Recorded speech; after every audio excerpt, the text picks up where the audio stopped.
Hi friends, welcome to Madras விருந்து. இன்றைக்கி நம்ம அவல் வச்சு ரொம்பவே டேஸ்டியான ஈவினிங் ஸ்நாக்ஸ் தான் செய்ய போகிறோம். எப்போவுமே ஈவினிங் ஸ்நாக்ஸ்க்கு சமோசா, பஜ்ஜி, போண்டான்னு சொல்லி சாப்பிட்டுருப்போம். ஒரு முறை இப்படி ட்ரை பண்ணி பாருங்கள். வீட்டில் இருக்க எல்லாருமே விரும்பி சாப்பிடுவாங்க.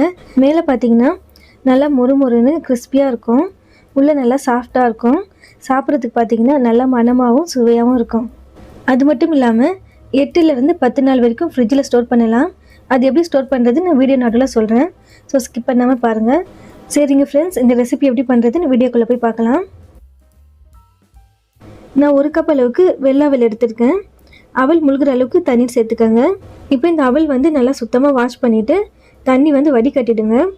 அவலில் தண்ணி சுத்தமாக இருக்கக்கூடாது. இப்போ பாருங்கள், அவல் நல்லா சுத்தமாக வாஷ் பண்ணி தண்ணி ஃபுல்லாக வடிகட்டியாச்சு. இந்த அவல் 5 நிமிஷம் அளவுக்கு ஊற வைக்கணும். மறுபடியும் தண்ணி சேர்க்க வேண்டாம். அவலில் இருக்க ஈரப்பதமே போதும். இப்போ பாருங்கள், 5 நிமிஷம் ஆகிடுச்சு. ஓப்பன் பண்ணி பார்க்கலாம். பார்க்கும்போதே தெரியும் நல்லா சாஃப்டாக இருக்குது பாருங்கள். இப்போ இந்த அவல் கையிலேயே லைட்டாக இப்படி க்ரஷ் பண்ணி விடுங்க. மாவு பிணையிற மாதிரி தான் பிணையக்கூடாது. லைட்டாக இப்படி க்ரஷ் பண்ணி விட்டிங்கன்னா புட்டு மாதிரி நல்லா கொஞ்சம் உதிரி உதிரியாக கிடைக்கும். இப்போ இந்த அவல் ஒரு பவுலில் ட்ரான்ஸ்ஃபர் பண்ணிக்கோங்க. அடுத்தது 2 மீடியம் சைஸ் உருளைக்கிழங்கு. குக்கரில் உருளைக்கிழங்கு முழுகிற அளவுக்கு தண்ணீர் சேர்த்து 3-4 விசில் விட்டு எடுத்துக்கோங்க. தோல் நீக்கிட்டு நல்லா சாஃப்டாக மேஷ் பண்ணி சேர்த்துக்கோங்க. உருளைக்கிழங்குல அந்த குட்டி குட்டியாக குருணைகள் இல்லாத மாதிரி நல்லா சாஃப்டாக மேஷ் பண்ணி சேர்த்துக்கோங்க. இது கூட ஒரு மீடியம் சைஸ் வெங்காயம் பொடியாக நறுக்கி சேர்த்துக்கோங்க. 2 பச்சை மிளகாய், அதுவும் பொடியாக நறுக்கி சேர்த்துக்கோங்க. கொஞ்சமாக கொத்தமல்லி இலைகள் சின்ன சின்னதாக நறுக்கி சேர்த்துக்கோங்க. ஒரு கொத்து கருவேப்பிலை, அதுவும் பொடியாக நறுக்கி சேர்த்துக்கோங்க. சின்னதாக ஒரு துண்டு இஞ்சி தோல் நீக்கிக்கோங்க. அது கூட 3 பூண்டு பல், அதுவும் தோல் நீக்கிட்டு ஒன்றா இடித்து சேர்க்கும்போது பார்த்திங்கன்னா ஃப்ளேவர் ரொம்ப சூப்பராக இருக்கும். இது கூட 1/2 ஸ்பூன் அளவுக்கு சீரகம் சேர்த்துக்கோங்க. 1/2 ஸ்பூன் அளவுக்கு மிளகாய் பொடி சேர்த்துக்கோங்க. 1/2 ஸ்பூன் அளவுக்கு கரம் மசாலா பொடி சேர்த்துக்கோங்க. சுவைக்கேற்ப உப்பு சேர்த்துக்கோங்க. இப்போ இது எல்லாமே ஒரே ஈவனாக நல்லா கலந்து விட்டுக்கோங்க. உங்கள்கிட்ட இஞ்சி பூண்டு விழுதாக இருந்துச்சுன்னா 1/2 ஸ்பூன் அளவுக்கு சேர்த்துக்கோங்க. ஆனால் இஞ்சி பூண்டு இதை போல் இடித்து சேர்க்கும்போது தான் ஃப்ளேவர் ரொம்ப சூப்பராக இருக்கும். இப்போ பாருங்கள், எல்லாமே நல்லா ஒரே ஈவனாக கலந்து விட்டாச்சு. இந்த மசாலா பிணையும் போது பார்த்திங்கன்னா அதில் நம்ம சேர்த்துருக்க அந்த இஞ்சி பூண்டு, அதுக்கப்புறமா பச்சை மிளகாய், கரம் மசாலா எல்லாமே சேர்ந்து நல்லா ஃப்ளேவர் கொடுக்குது. உங்களுக்கு சைஸ் எந்த அளவுக்கு தேவையோ அந்த அளவுக்கு எடுத்து இதை போல் உருண்டை பிடிச்சிட்டு கட்லெட் ஷேப்பில் ஷேப் கொடுத்துக்கோங்க.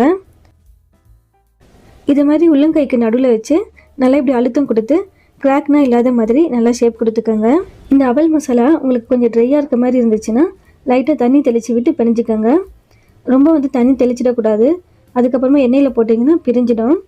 நான் தண்ணி தெளிக்கலை. ஏன்னா அவலில் இருந்த அந்த ஈரப்பதமும் உருளைக்கிழங்குல இருந்த மாய்ச்சருமே இந்த உருண்டை பிடிக்கிறதுக்கு போதுமான ஈரப்பதமாக இருக்குது. அழகான கட்லெட் ஷேப் கொடுத்தாச்சு பாருங்கள். இப்போ இருக்க மசாலா எல்லாத்துலேயுமே சேம் இதே மாதிரியே செஞ்சுக்கோங்க. இப்போ நான் எல்லா மாவுலையுமே கட்லெட் ஷேப் கொடுத்து வச்சுருக்கேன். இப்போ இது எல்லாமே ஒரு ஓரமாக இருக்கட்டும். நான் 1/4 கப் அளவுக்கு மைதா மாவு எடுத்திருக்கேன். 1/4 கப்புனா ஒரு 4 டேபிள் ஸ்பூன் அளவுக்கு மாவு இருக்கும். இது கூட தண்ணி சேர்த்து நல்லா பேஸ்ட் கன்சிஸ்டன்சியில் மிக்ஸ் பண்ணி விட்டுக்கோங்க. மைதா மாவுக்கு பதில் கார்ன்ஃப்ளவர் மாவும் பயன்படுத்திக்கலாம். மாவு கட்டிகள் இல்லாத மாதிரி நல்லா கலந்து விட்டுக்கோங்க. பாருங்கள், இந்த அளவுக்கு கன்சிஸ்டன்சியில் தான் இருக்கணும். ரொம்ப திக்காக பேஸ்ட் மாதிரி செஞ்சிட்டிங்கன்னா நம்ம ஃப்ரை பண்ணிவிட்டு கொஞ்சம் ஆறுனதுக்கப்புறம் பார்த்திங்கன்னா மேலே தனியாக ஒரு லேயர் மாதிரி இருக்கும். ஸோ இந்த அளவுக்கு கன்சிஸ்டன்சியில் செஞ்சுக்கோங்க. இந்த அவல் கட்லெட்டை இதை மாதிரி மைதா பேஸ்ட்டில் டிப் பண்ணிக்கோங்க. இதை மாதிரி டிப் பண்ணதுக்கப்புறமா இந்த கட்லெட் முழுவதும் அந்த பிரெட் க்ரம்ஸ் படுற மாதிரி நல்லா இப்படி பரட்டி எடுத்துக்கோங்க. அப்போ தான் மேலே நல்லா கிறிஸ்பியாக கிடைக்கும். எல்லா இடத்துலையும் பிரெட் க்ரம்ஸ் ஈவனாக இருக்க மாதிரி நல்லா பரட்டி எடுத்துக்கோங்க. பிரெட் க்ரம்ஸ்னால் எதுவும் இல்லை, ஒரு 4-5 பிரெட் எடுத்து அதில் மாய்ச்சர் இல்லாத அளவுக்கு ட்ரை ரோஸ்ட் பண்ணிவிட்டு மிக்ஸி ஜாரில் கொரப்பாக அரைச்சிக்கோங்க. அதுதான் பிரெட் க்ரம்ஸு. அவல் கட்லெட் 8லேருந்து 10 நாள் வரைக்கும் ஃப்ரிட்ஜில் ஸ்டோர் பண்ணலாம்னு சொன்னேன் இல்லையா.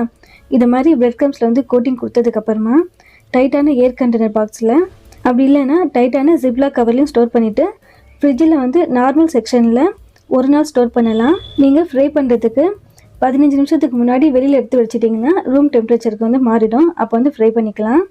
இதே 8லேருந்து 10 நாள் வரைக்கும் ஃப்ரிட்ஜில் ஸ்டோர் பண்ணுறதா இருந்தால் ஃப்ரீசரில் ஸ்டோர் பண்ணிக்கோங்க.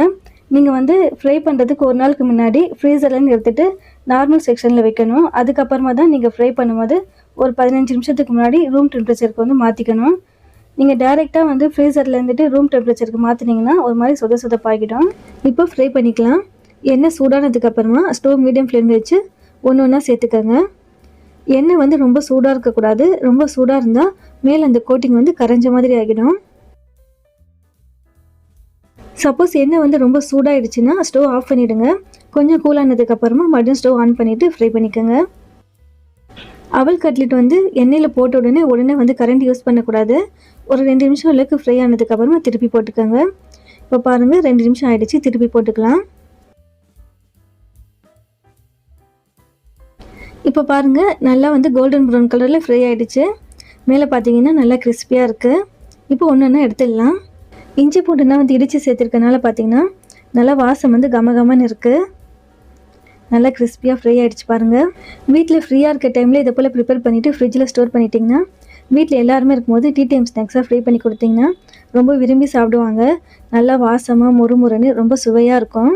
இது இப்படியே சாப்பிட்றதுக்கு ரொம்பவே நல்லாயிருக்கும். கூட வந்து டொமேட்டோ கெச்சப் வச்சிங்கன்னா இன்னமும் சூப்பராக இருக்கும். அவ்வளோதான், சுவையான அவல் கட்லெட் ரொம்ப முறுமுறுன்னு சூப்பராக ரெடி ஆகிடுச்சு பாருங்கள். பார்க்கும்போதே சாப்பிடணும் போல் இருக்கு இல்லையா? கண்டிப்பாக ட்ரை பண்ணி பாருங்கள். நம்ம வீட்டு குட்டீஸ்லேருந்து பெரியவங்க வரைக்கும் என்ஜாய் பண்ணி சாப்பிடுவாங்க. இந்த ரெசிபியில் உங்களுக்கு ஏதாவது டவுட்ஸ்னாலும் கமெண்ட்ஸில் கேளுங்க ஃப்ரெண்ட்ஸ். எப்போவுமே சொல்கிற மாதிரி தான், உங்களுக்கு இந்த ரெசிபி பிடிச்சிருந்துச்சுன்னா கண்டிப்பாக வீட்டில் ட்ரை பண்ணி பாருங்கள். ட்ரை பண்ணி பார்த்துட்டு எப்படி இருக்குன்னு என் கூட கமெண்ட்டில் ஷேர் பண்ணிக்கோங்க. ஃப்ரெண்ட்ஸ், ஃபேமிலி, ரிலேட்டிவ்ஸ் வேறு யாருக்காவது இந்த ரெசிபி தேவைப்பட்டாலும் இந்த வீடியோ ஷேர் பண்ணிவிடுங்க. மறக்காமல் நம்ம மெட்ராஸ் விருந்து சேனலுக்கும் சப்ஸ்கிரைப் பண்ணிக்கோங்க. தேங்க்யூ.